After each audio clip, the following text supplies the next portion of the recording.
Location found.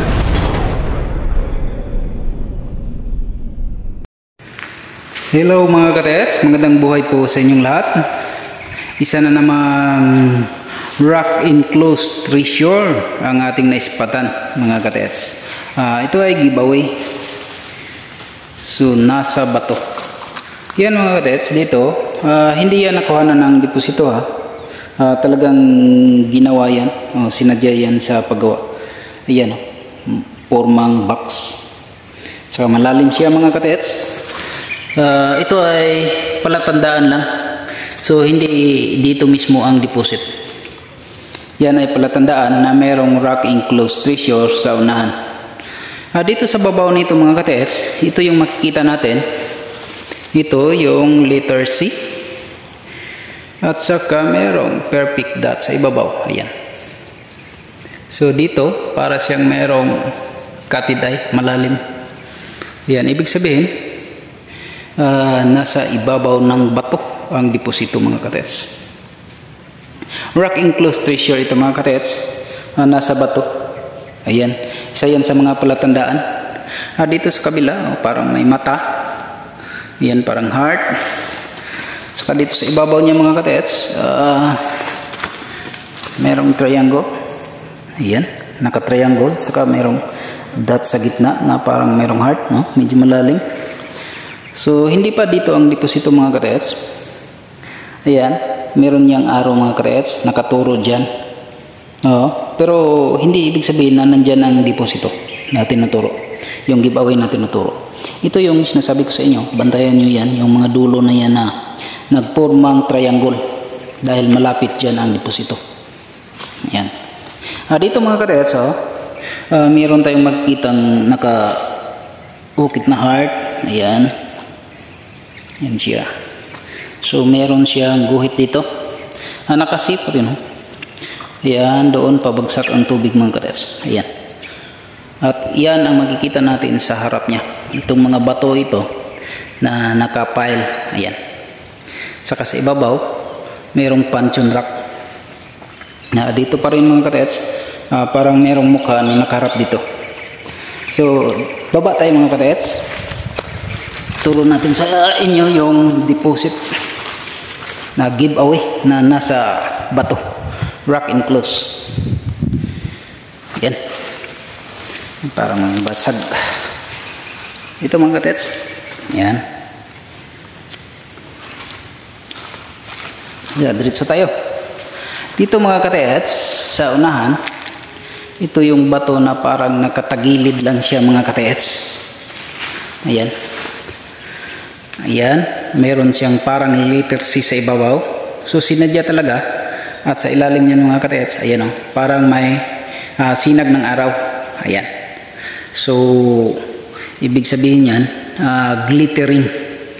So merong tinagong kayamanan dito na kumikinang. So gemstone yan mga katets. Ayan, sa ilalim merong naka-emboss na bato. At dito merong parang box sa ibabaw. Okay, patuloy tayo mga katets. Mula dito mga katets, sa sign na yan na parang guhit ng araw. Ayan. Saka may C sa ibabaw. Yan, para pang may mga box. Yan ang... At dito naman tayo punta sa gilid mga katets. Ito. Ayan.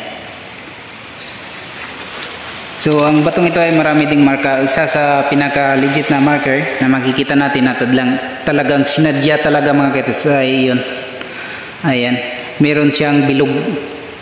At yung guhit ng bato na tinapyasan ay parang heart yan mga katets. Ayan. So, meron siyang, kung titingnan mo dito sa malayo, meron siyang parang arrowhead doon papunta. Yan, sa isang bato. Ayan siya mga katets.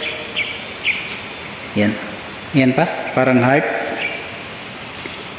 Yan pa, pero meron pa mga katets. Ayan. Ito pa. At dito naman mga katets, ang makikita natin dito na legit na marker ay ito. Ayan. Ayan, parang diamond na nahati sa gitna. diamond shape na nahati sa gitna mga katets. Kung tingnan pa natin, mayroon pang maraming sign ng mga batong ito. Ayan, parang merong heart. Yan. Pero ang deposit dito mga katets ay sundan lang natin ang itinuro dito mga katets. Ayan. Diyan yan papunta sa ibabaw mga katets.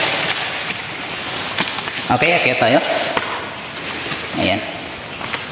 At mula dito mga katets, kung titingnan natin, ay nandito lang sa harap itong puncheon rock.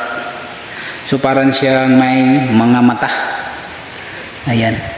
So ang deposit na tinuturo ko sa inyo ay nandito sa tinatayuan natin. Ito ay gemstone. So tingin ko dito, ito ay parang ruby na nilagay sa bato mga katets. Ito siya mga katets. Ayan. Dito makikita natin, ayan, naka-triangle po ang ibabaw ng batong ito. Ayan. Ayan, naka-triangle yan mga katets. At kung pagmasdan natin mabuti, ay meron itong dalawang paa ng bata. Yan. Yung isang paa, merong butas dun sa tikong o takong. At yung isa merong butas sa gitna. Yan. So, ang deposit mga katets ay nandyan sa ilalim. Yan ay gemstone. Okay? So, hanggang dito lang mga katets. Lipat na naman tayo doon sa ibang mga deposit dito sa area. Ang kabilang bundok nito mga katets, dyan sa kabila ay merong headquarters ng Hapon. Dyan sa unahan mga katets. Okay, hanggang dito lang aking video mga katets. Hanggang sa muli. Maraming salamat sa inyong panonood.